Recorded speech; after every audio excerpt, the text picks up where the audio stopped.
This video examines the textual history of Genesis chapter 1 as translated by L.L. Zamenhof. We trace the journey from the 1911 Hachette edition to the final 1926 London Bible, highlighting that Zamenhof translated not just words, but the relationships between them. At the core of this study is a central question: how does Esperanto render specific Hebrew features? We analyze how the language moves beyond mechanical word-for-word replacement to bridge Hebrew traits with Esperanto structure.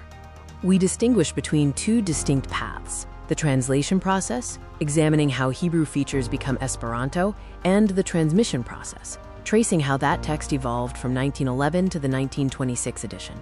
These are separate methodological inquiries. Understanding how the public received Genesis requires looking at its history, from Zamenhof's manuscripts to the pages of La Revue and the Hachette publication.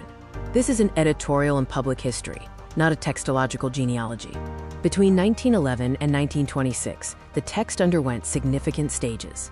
After Zamenhof's death in 1917, the British Bible Committee oversaw a period of revision and harmonization that led to the finalized 1926 London Bible. When translating, Hebrew features fall into four categories: those that are preserved, interpreted, lost, or gained. These aren't value judgments, but analytical tools showing that one translation choice can belong to multiple categories simultaneously. We employ two classifications. The first assesses our own certainty as researchers, while the second identifies the type of translation transformation. Distinguishing between interpreted as a transformation and interpretation as a research statement is key. Take Genesis chapter 1, verse 1. The Hebrew verb bārāʻ is translated as Christ. While the base concept is preserved, the full structure of the original verb is lost in the Esperanto rendering, showing that vocabulary equivalence doesn't mean structural identity. In Genesis chapter 1, verse 2, the term rûaḥ has a vast semantic field. Zamenhof chose spirito, which is an interpretation that narrows the focus. This isn't an error, it's a necessary linguistic choice in translation. In Genesis chapter 1, verse 26, the plural form naʻăśeh is rendered as nikriu.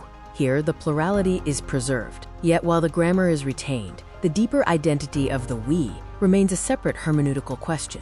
Esperanto excels at intertextual coherence. By using consistent systems like viro and virino for various Hebrew pairs, Zamenhof creates a new, logical structure that links different creation accounts through a shared vocabulary system. Zamenhof translated relationships, not just words. Esperanto served as an active tool, reconstructing text within a new linguistic system. His work illustrates that the target language is a vital part of the translation process itself. When comparing the 1911 and 1926 versions, the stability is remarkable.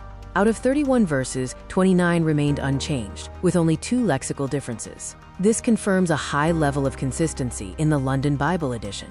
The elusive M1915 document remains a point of scholarly interest. Whether a change occurred before or after 1915, the outcome seen in 1926 remains consistent. We must distinguish between what is attested and what we infer. Ultimately, we find a paradox. Profound structural transformation coexists with remarkable stability. Zamenhof's work, while evolving, maintains a deep intertextual logic, proving that he was, indeed, a translator of relationships. Let's review our methodology.